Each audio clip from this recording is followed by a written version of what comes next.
All right, good morning. It is leg day. Today we're gonna be doing some good squeezing work. We squatted last leg day a couple days ago, so we're probably gonna do mostly isolation work.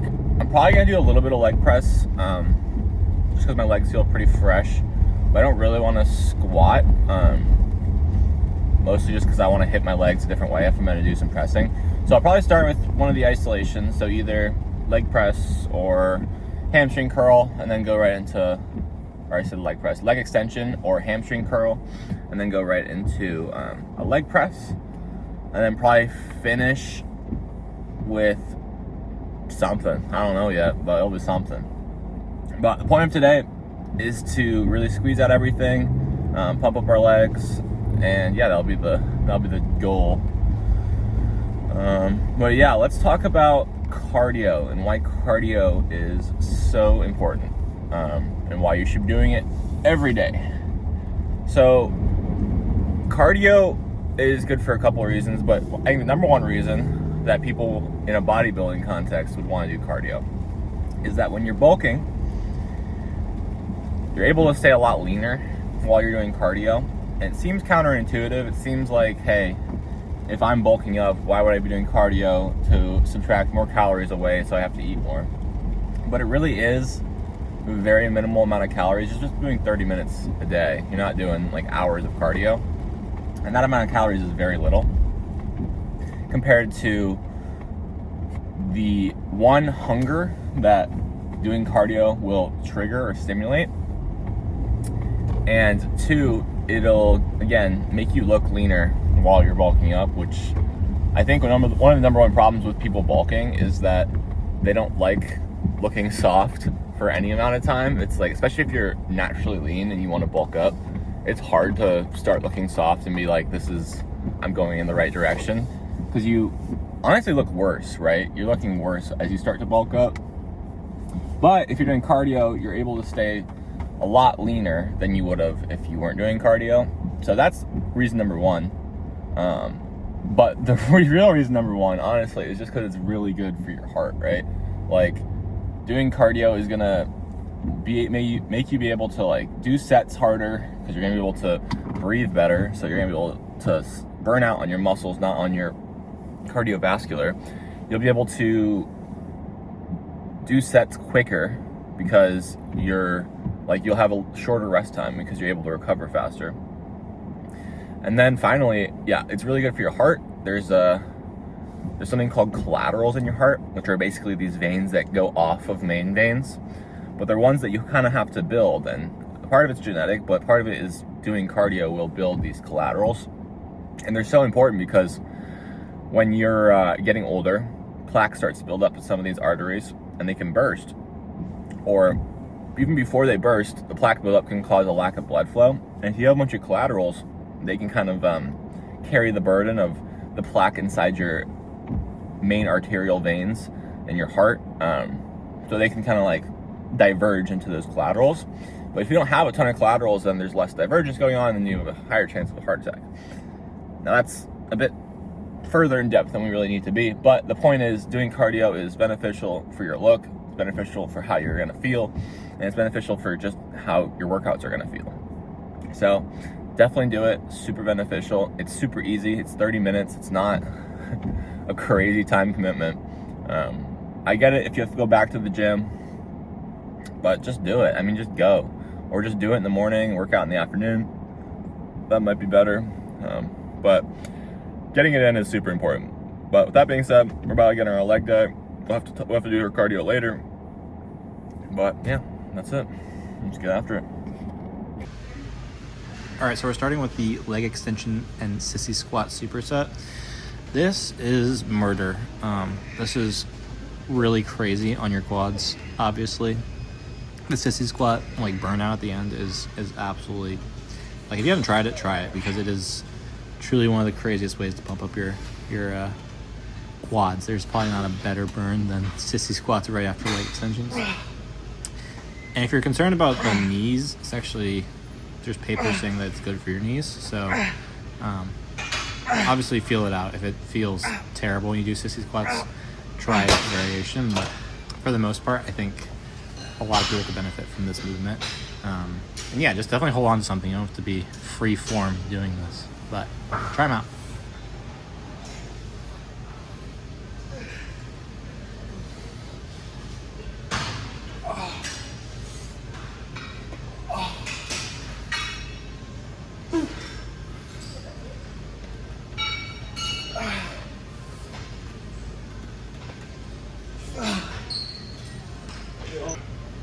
My rests in between were about a minute. So yeah, I'm definitely not going right back into it after a set of that, but I was trying to go quick enough that I'd actually get my legs warm for the next movement, which is to come. But I think I did 3 sets of this and then finished up and moved on to a different movement.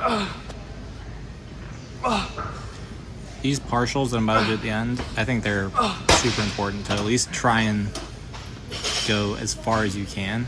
I don't know, you can do half reps when you get to the end of leg extensions. Do the half reps, because I think that's where a lot of the growth is, honestly, is in those partial kind of burner reps. And of course, you're also finishing that burner mentality on these sissy squats. So this is definitely a burner type of quad workout, but it definitely gets you going. If you haven't tried it, this is going to be the sorest you've been in a while. So prepare, but definitely try it.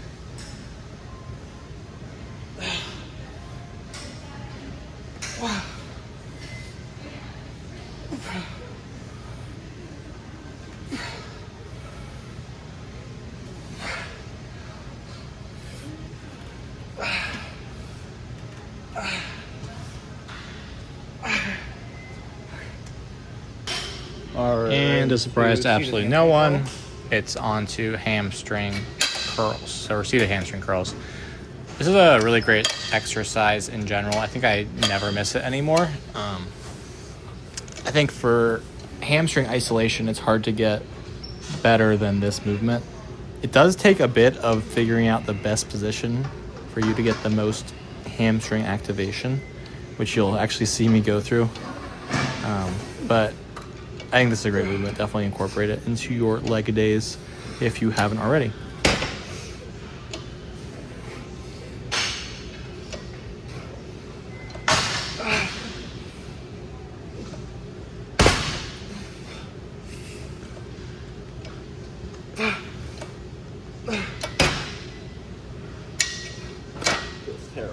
Yeah, so I said feels terrible here. I think what I meant is the positioning I had was not feeling great. I was probably getting a lot of activation on not my hamstring, so I pretty much go right into this next set, like right away, to try and get a better feel for where my hamstrings will be activated. And yeah, I think I find it at this movement, because I do like 3 actual reps and then I'm pretty cooked, maybe 4. But that goes into my next point, which is partials on hamstring curls, especially the seated ones. I don't know, it's sometimes kind of, especially on the seated ones, it's a little bit you don't have to do them, because I feel like the first part of the movement isn't really hamstrings. It's almost like, I don't know, like the joint where your knee is under that is like what's getting hit. So if you want to wait to do, or not do partials at all, that's I think fine. But you should be going hard, obviously, and you should be squeezing at the bottom. But yeah, I like to try and do partials if I can get them even close to the end, or use some momentum. Either works. Okay, so it's third set here. I really like, I mean, it really depends on how the hamstrings are feeling, but you see how I'm leaning up and on the, I guess, the thing that's holding my legs down? Sometimes that position can be really nice. I kind of coast between all of them and just do whatever feels best on the given day or the given set. So depending on what your seated hamstring machine looks like, you can change your position for whatever is optimal for that machine. But try different things out. Now, partials might not be quite as good on seated hamstring curls. drop sets are still just as good as any other movement, especially when you're trying to get that pump going. So here I do a drop set and get maybe like 4, maybe 5 more good reps. So yeah, try out some drop sets on your hamstrings.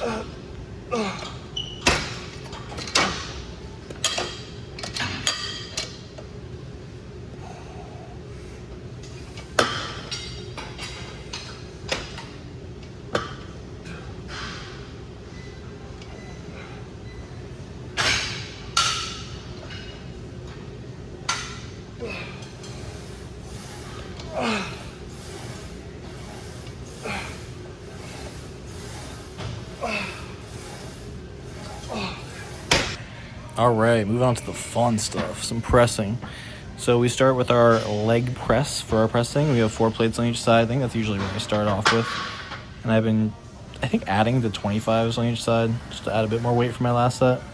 But maybe I'll start with that next time, then drop off from there. It's usually better to just go with the most weight you can do for reps first, and then kind of back off if required for the last set. But for the most part, you should be able to do your working weight for all the sets you're doing. But really just trying to squeeze out every last rep with leg press and try not to worry too much about crushing yourself. But you do want to get that deep range of motion. So here I'm probably at like 1 or 2 away. Yeah, see, when I'm doing quicker, I'm really trying to bust them out before I start feeling the burn. So that one's probably going to be the last one because I can just feel... maybe not. All right. Hell yeah, Sean. Way to push. But you really should struggle on that last rep to get it up. And then you'll know you're at close enough to failure. So that's there for me. Maybe I had 1 or 2 more left in the tank, but that definitely cooked me. Like 2 more of those. Maybe 1. We'll see. What I notice a lot on leg press with some other people is either the biggest problems are too much weight or way too little range of motion. We're talking like you would think they're doing calves, but they're not. They're doing the leg press for the actual compound movement. It's crazy how much weight some of these people put on and then do like knee bend reps. So make sure you're going the full distance so that the leg press machine can go down. I mean, obviously if your like back is hurting, maybe deload some weight. But there's no reason to grab every single plate unless you're actually that huge and doing the full range of motion. But with leg press, you want to do a few more reps than you would with like a heavy squat. Like I don't want to do 3 reps of heavy leg press. I want to do like 8 to 12 of decently heavy, which is what I usually go for on these 3 sets. So I think I added the 25s here, so it's a little bit heavier for my last set. But yeah, this felt really good. I'm going to keep doing leg presses on my off days from squatting.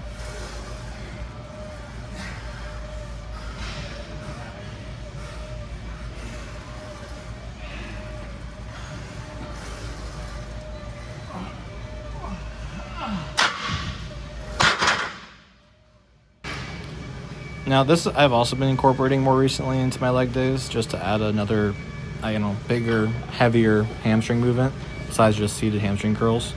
I guess leg press is pretty hamstring centric too, but it's just another one of the tool belts, RDLs with the barbell. And it looks like it would be a compound movement, but it's honestly really isolating for your hamstrings. So if you are struggling to hit your hamstrings or grow your hamstrings, definitely try this out.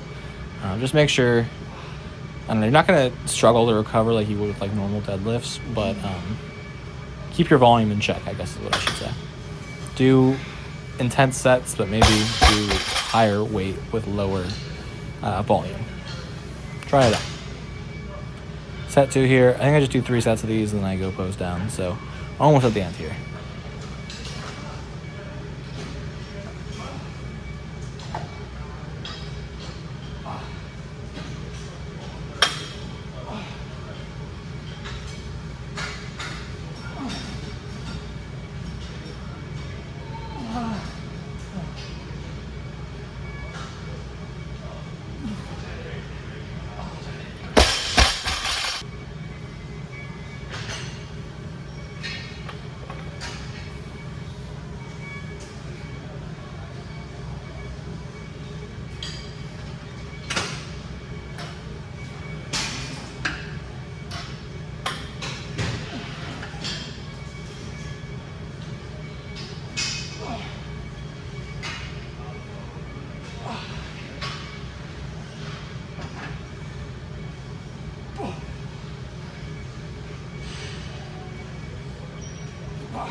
definitely not the craziest pose down ever. Lighting is not great, obviously. I'm pretty close to the, I don't know, the light of the outside of this room. This is just the cardio bike room that I do my cardio in. So, sneak peek, this is where I am all afternoon. But yeah, we got some separation going on with our little teardrop and then our other heads of our quad there. Hamstrings are going to take some fat shredding. That's why I'm doing a bit more volume in these leg days. But yeah, not unhappy with how I'm looking. Alrighty, that was cool. That was a good workout. I think I don't know, it's hard for me to say. I think the squatting days, I feel like I've done a lot more at the end of the leg workout. And on my squeezing days, I feel like I left some on the table sometimes. But I'm pretty positive that's not the case because I took every set to freaking really close to failure. I only warmed up with like 2 sets of leg extensions and then I started filming. So you saw pretty much all of the workout. I don't know how I feel about RDLs at the end there. It kind of felt like my hamstrings were mostly done. And I probably could have just done like another set of curls. But I did so many set of curls, I didn't want to do more of them. So I did the RDLs and yeah, they felt fine. They're all right.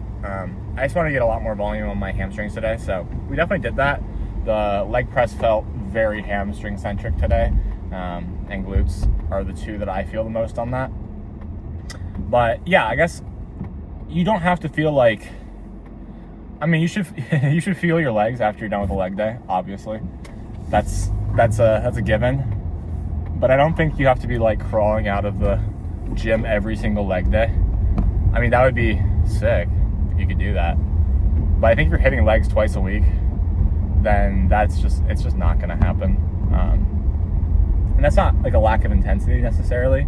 I mean, yeah, you could cook your legs by doing like, I don't know, 10 sets of squats, but I think you kind of lose the plot there if you do that.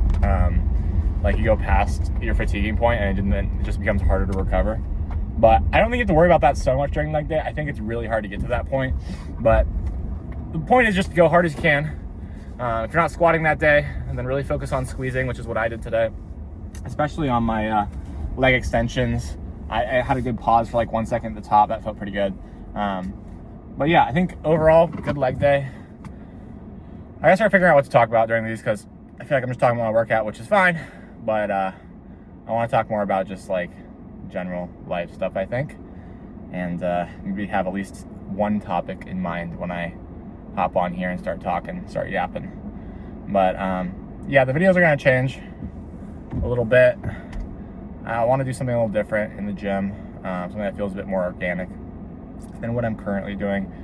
I was listening to the last video, so that'll be 2 videos ago now for you guys. I don't love the voiceover. It gives like a disconnected feel and it's very impersonal.